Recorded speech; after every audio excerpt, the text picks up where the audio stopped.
Holiness of God demands justice. It's an interesting concept. I went to Romans because Romans is Paul's treatise of the gospel. It's his presentation of the truth of God from a theological, philosophical point of view. And in Romans, he says two things that are quite critical to this thought. One is that the righteousness of God is revealed from faith to faith. And this righteousness now becomes the right attitudes of God's expression are shown us as we believe him on one level. He deals on one level with us, and as we deal on a greater level, he shows us greater things and deals on a greater level. And so faith in God becomes the criteria for which God reveals his mighty, powerful, wonderful gifts. But the writer in the very next verse in Romans 1, this is Romans 1, and I think I just did 16, 17, and now 18. The writer now says, but the wrath of God is revealed from heaven upon all unrighteousness of man. And of course now you begin to wonder, as he speaks here, how is it then that in God there is both love and in God there is wrath? And the word wrath here is actually the word orge, and it's an anger that sort of seethes. It does not burst loose. It's very calculating. It's not a temper tantrum kind of wrath. It's the kind of wrath that he'll wait and then he'll pay, but the pay is surely coming. It's a judgment kind of wrath, but you have to understand that this is not separate from God, because if he is holy and he loves righteousness and he loves goodness and he rewards those things, then automatically he's going to hate the opposite. Oh God, it's interesting because he hates it, evil, with as much passion, if we might use the word passion, as he loves righteousness. With the same intensity, because if he's intensely in love with righteousness, then he has to abhor evil with the same intensity, with the same ebullience. And so if he likes it, if he likes goodness because it appeals to one side of him, then at the same time he must hate what is evil. And that's why whenever I walk outside of his word, I open myself to what is going to naturally follow. The Christianity today, sort of Americanism is what it is, much of it, ignores the consequences of horrible behavior and get upset with God and begin to question God when the wrath of God is released because of the attitudes of man and the way we do things. Notice in the text in Ezekiel for a minute. If you notice, much of what he is saying here as it relates to following and walking with God in Ezekiel, if you notice, much of it here is oppressing anybody with withholding the pledge, the spoil by violence, being selfish, not giving bread to the hungry, not covering the naked, taking your hand off the poor, not receiving, not taking a lot of usury or a lot of interest when you help somebody. Now notice, it is here that God is not asking you to do anything really for him. He's just asking you to be good to the person around you. What has happened here is we are arguing, and the question I'm answering, and I might answer it next week too, is it relates to why does tsunamis happen, and why does tragedy come, and why do we go through horrific things? And the answer is, if I walk outside of the will of God, then things are going to follow me that are negative. I can't surround myself with negative people who do negative things, and we all just indulge in the negative, and I end up with positive results. It's not going to happen because on the other side of the love of God, there is the wrath of God, because God hates the evil that we do, and he has to bring with that evil that we do a judgment upon us, so that we understand that all of our actions carry with it consequences, and if I do the action, then I'm going to have to face the consequence. I don't want to face consequences. I just want to do the action. But what God is saying to me is, I can't help the consequences, because the consequences flow naturally out of your action. You can change your consequences if you change your behavior. And maybe that's what we ought to give God some thanks for. And that is that if I change my behavior, he'll change the consequences, because he is that kind of God. What has happened then is, if you check the 10 Commandments, you will note that much of the 10 Commandments deal with how we treat each other.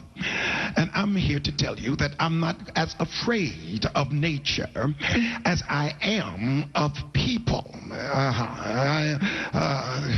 I wish I could preach this thing like I feel it. Maybe God will touch my back in a minute. It's people who have caused people the greatest tragedies of life. We talk about the tsunami, and of course it's tragic that over 200,000 people have died by one action. But notice that 17 million people died in World War II. And that was not a tsunami. That was a man who looks like you putting trouble on another man who looks like him too. I mean, it was man against man until 17 million were dead. There are 20 million bodies floating in the Atlantic, somewhere between Africa and America, and they all died in the slave trade. I wish you'd understand me. That was not a tsunami. That was man against man. And what God is saying is that if you would follow me and do my will and treat each other right, then much of the catastrophe that has come upon the world would not be here, because we are the greatest perpetrators of violence and evil to each other. Oh, I feel like preaching now. I feel it.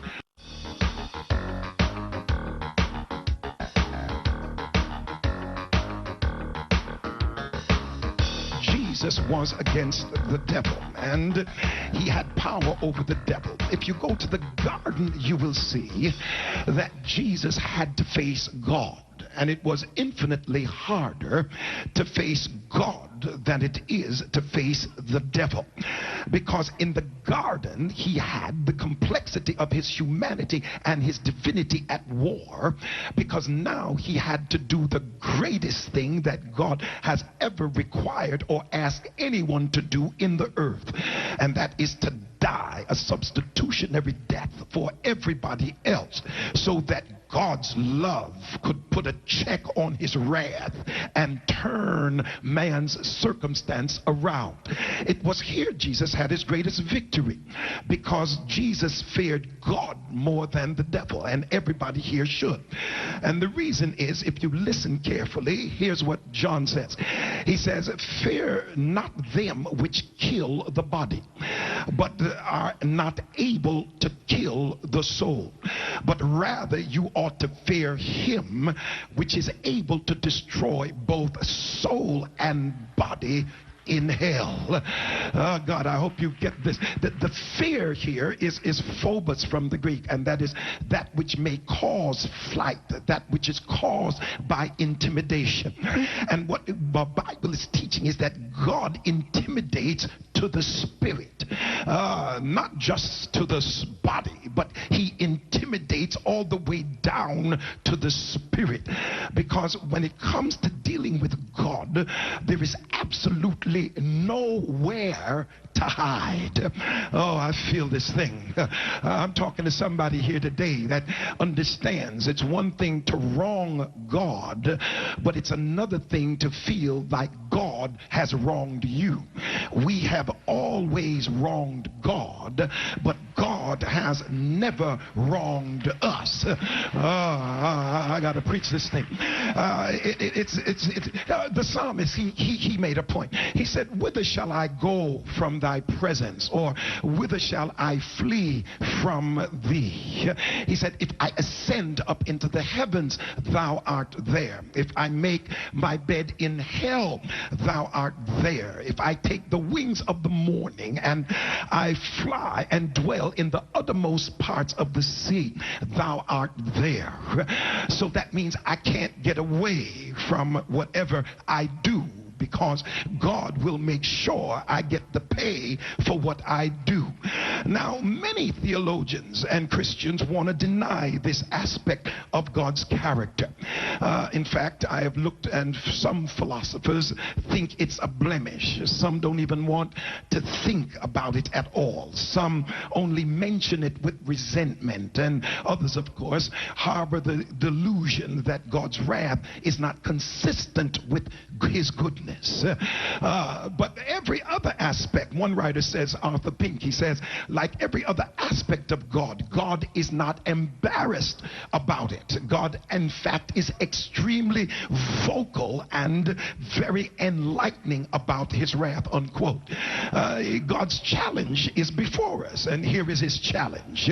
See now that I, even I, am he, and there is no God with me. He says, I kill and I make alive, I wound, I heal, neither is any that can deliver out of my hand.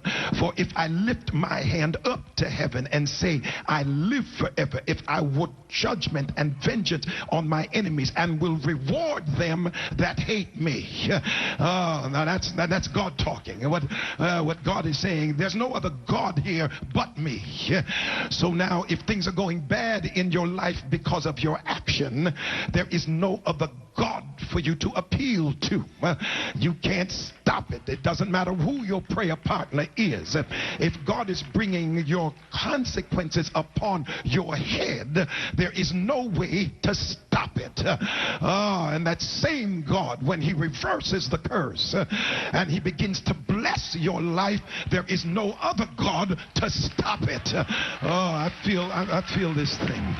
And that's not the only place. There are many, and there are much more references actually to the anger of God and his wrath than there is to his love, because the judgment has to come upon the evil, because man refuses to walk with God. He unleashes the judgment of God God, which is naturally following the fact that he will not walk with God. That's why the Bible says that God judges the righteous and is angry with the sinner every day. And this Hebrew word anger refers now to the nostril, the part of the body, the nostril, the apium in the Hebrew, and it's the nostril that flares, and it's an act of breathing. The emotions expressed, the nose dilates in anger, and God is said to be long of anger, and that takes me to the word orge, and it speaks of God taking a deep, long breath as he holds his anger in abeyance. And the anger of God is always related to the sin of the people, which pains him deeply, and sin offends and wounds him, and it sends him and wounds his love, and now he responds to this with divine anger.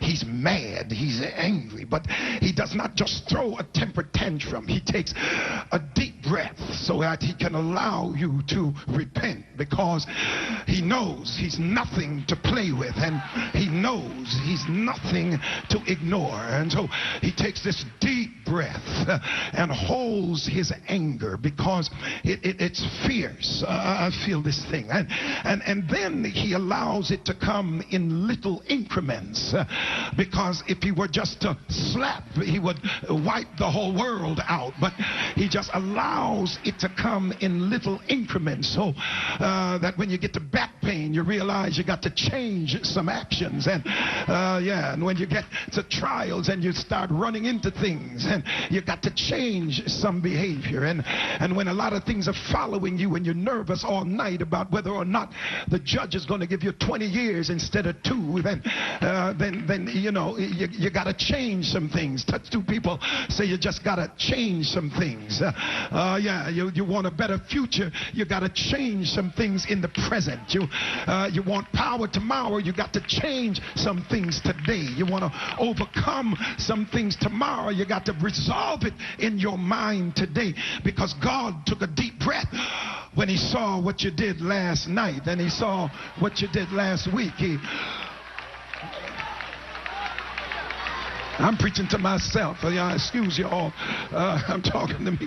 And this chastisement then is expressed in punishment. And the one writer said, the peaceable habitations are cut down because of the fierce anger of the Lord.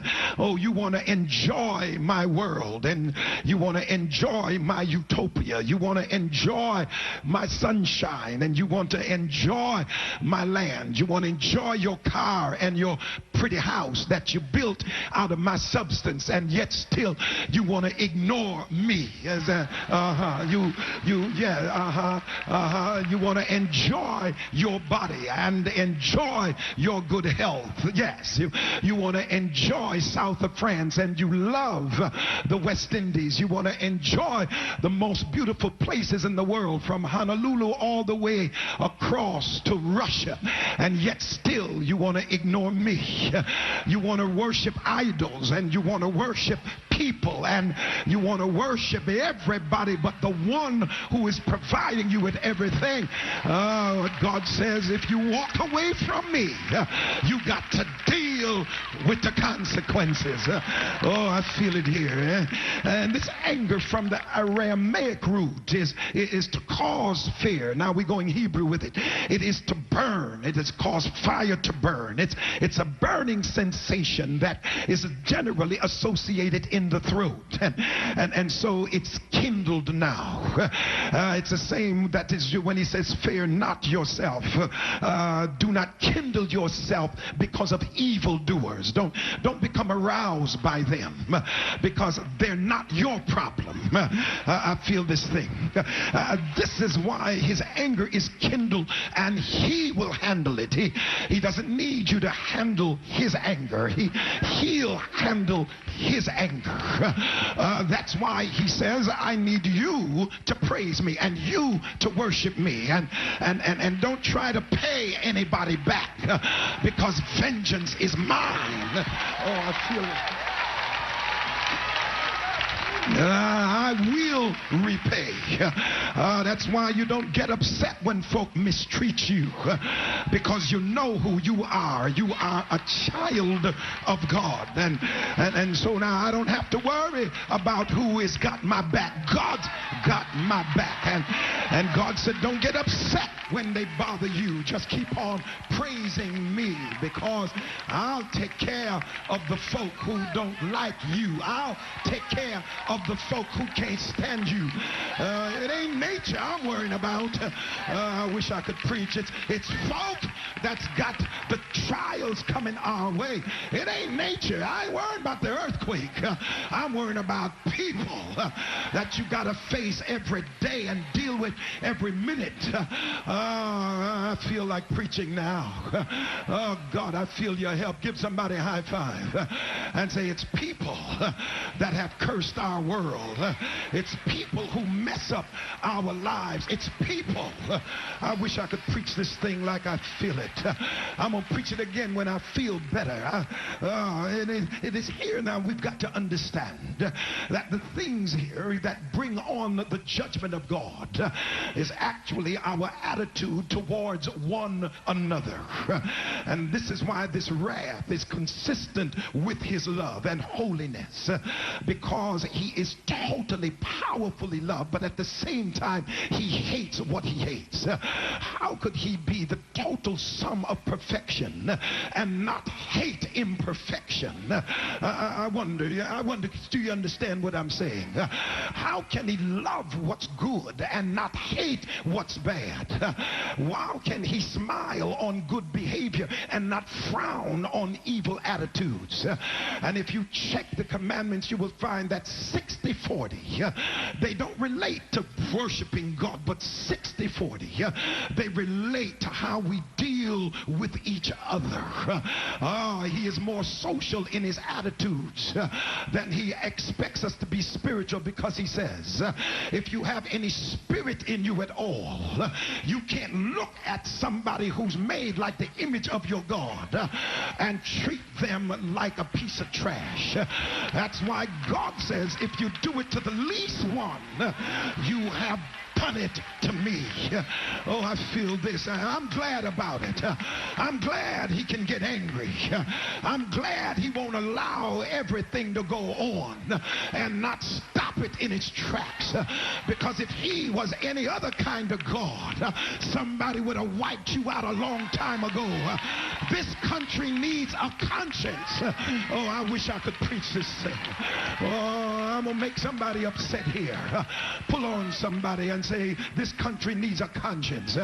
Yeah, we need a conscience. We need somebody to help us to regulate what we do. The poor getting poorer, the rich getting richer. Somebody needs to regulate how we treat one another. Can I preach like I want to? I'm going to jump off this outline for a minute. They stole the other day, a couple of guys in the company took $614 million. Now talk to me a minute now, please. $614 million, and you cripple the company, and everybody that invested in the company is now broke. Why? Because you had to have $614 million that wasn't yours in the first place. Come on, brothers, let's be reasonable.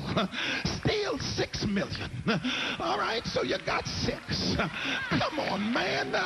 Take 60. I mean, just here is 60. Take 60.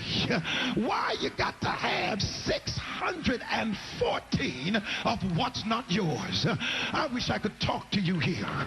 Take a walk over to Africa and watch the guys. I was in Paris once in a hotel in Paris years ago, and I just heard a noise coming up and down, up and down.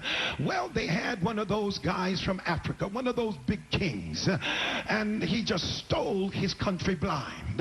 Now, he left with 30 billion and wrecked the whole country. 30 billion, please. Let's say you're greedy. So come on, brother, take 100 million. All right, you got to have the money. All right, take 3 billion. But let's not cripple everybody in the country because of your greed. I'm glad I'm glad God won't let folk just do anything they want to, or they would wipe you and I completely out. Oh, and now he was wondering, why are they sending a kill squad to get him? Well, if you cripple the whole country, somebody's coming after you. And that's what happens in our lives, is we ignore the path of God and expect everything to happen the right way. This is why the writer says that he uses the word mar, and he says this is how God feels. It's a heart-crushing situation that God is feeling in himself, because he didn't make man to destroy man. He made man to express his love, and he made man to show man how good he can be, and all he requires is a little obedience, and the obedience is blessing us, because it certainly isn't blessing God. He has everything in his hand and in his power. Somebody said to me, well, Noah built an ark for God. I said, no, he didn't build one for God, because God is not going to drown. He built one for himself. I might as well have church. Shake somebody's hand like you're going to shake it off, and tell them, build an ark for your family. You want to bless your family, then you build that ark. You follow what God says and watch God move in your household and move in your house. I feel like lifting him up.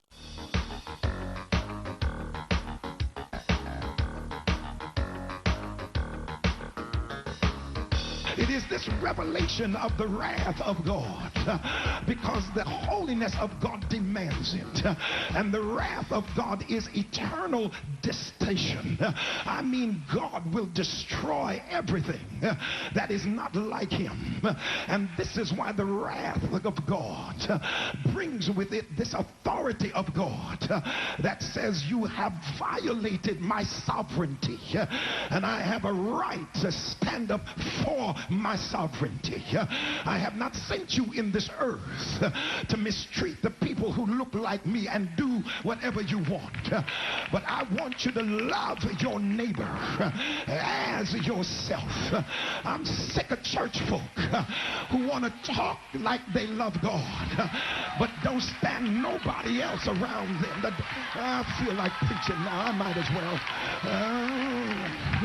I feel the Holy Ghost in me now. Give somebody a high five and say, you better love me and treat me like you should. Can I preach like I want to? Yeah, we're arguing about a tsunami, but do we have the technology in this country that if a tsunami was to happen off this coast, that all of us would be warned? And the answer is yes. Well, if we had the technology, how come they didn't have it in Thailand? They probably couldn't afford it, and we don't give folks stuff they can't afford. We're throwing medicines away all day, and yet still we got a continent full of dying folk in Africa, and our medicine could make their lives better, but they can't afford it, because all we run on in this country is money.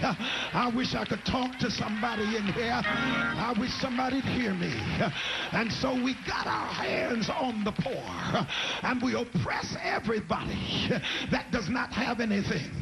And you church folk have got to the place now that you argue your salvation by what you drive and where you live. I feel like lifting up the name name of the Lord.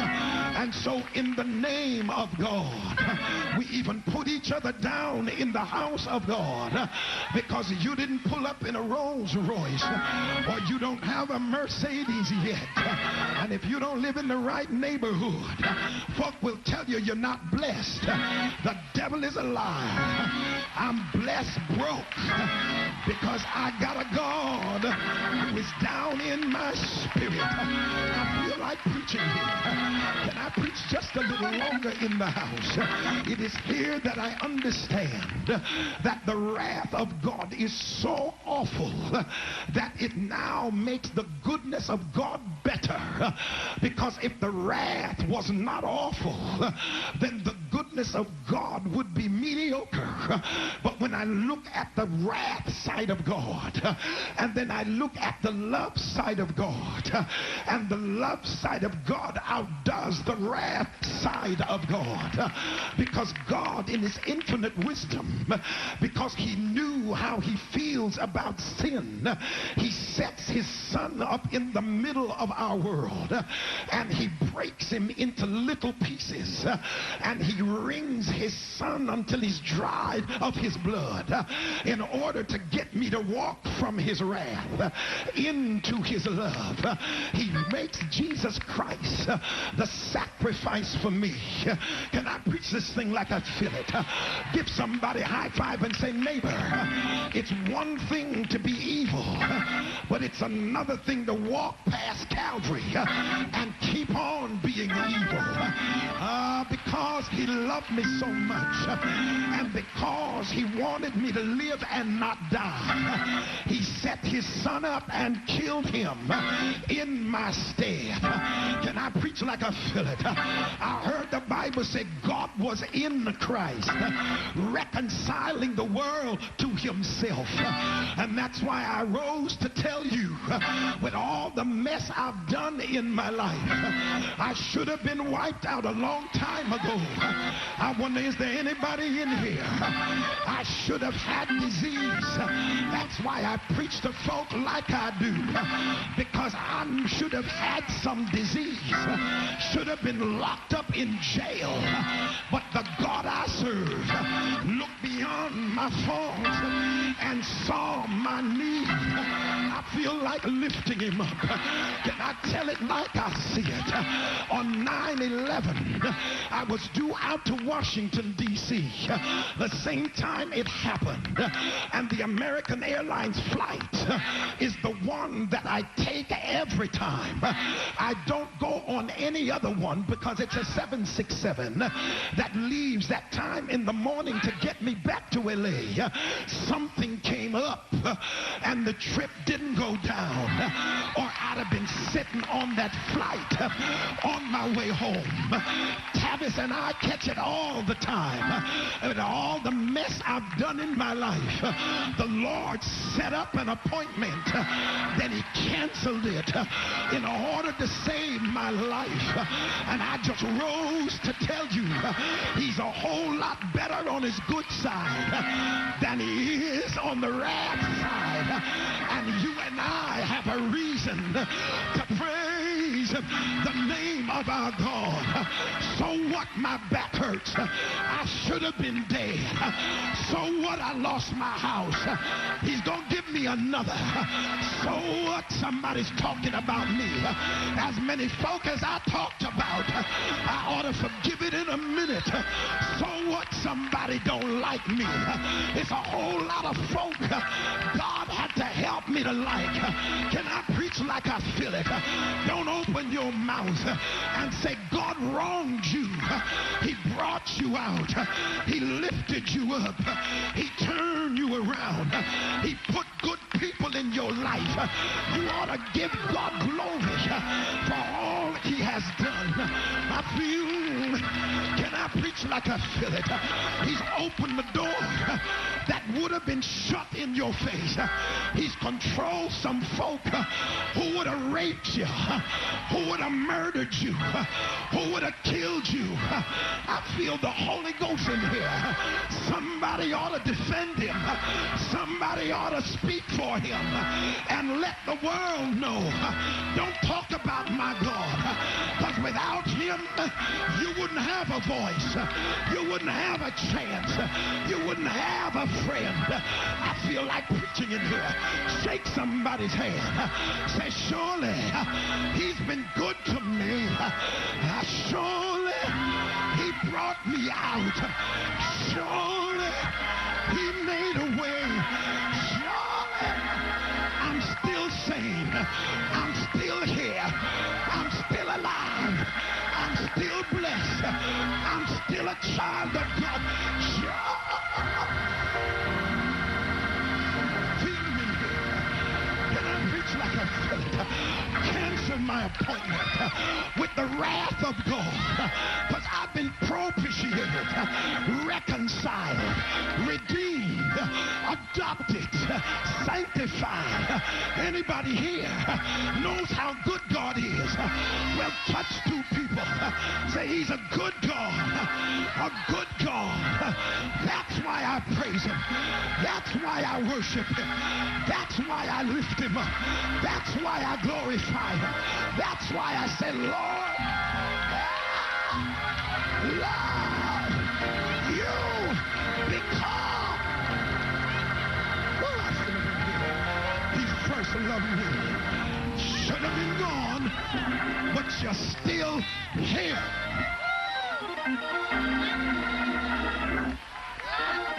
I'm closing. I'm closing. Woo, I feel this thing.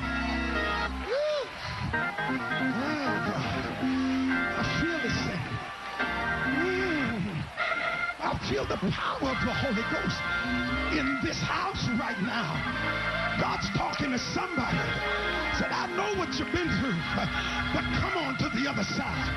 Get off of my bad side. Get on my good side, and I'll show you stuff. I feel like preaching. Can I preach just a minute? Give somebody a high five and say, neighbor, there's a blessing you're not able to receive. You get on the good side. Run over to the good side. He'll give you a house too big, too many cars, too many clothes. Get on the good side and see, won't he lift you up? Get on the good side. He'll make your enemies your footstool. Get on the good side and you'll be the head and not the tail. Get on the good side, for the wealth of the wicked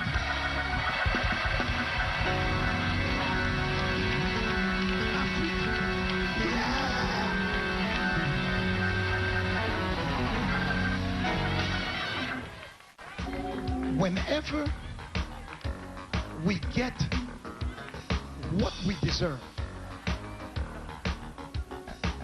we find fault with God. Amen. Whenever we get what we deserve, because for most of us, if not all of us, we've done a whole lot more bad things and good things. I don't want to know your secrets. Amen. We did a whole lot of stuff. We ain't got over all of it yet. We're still doing some stuff.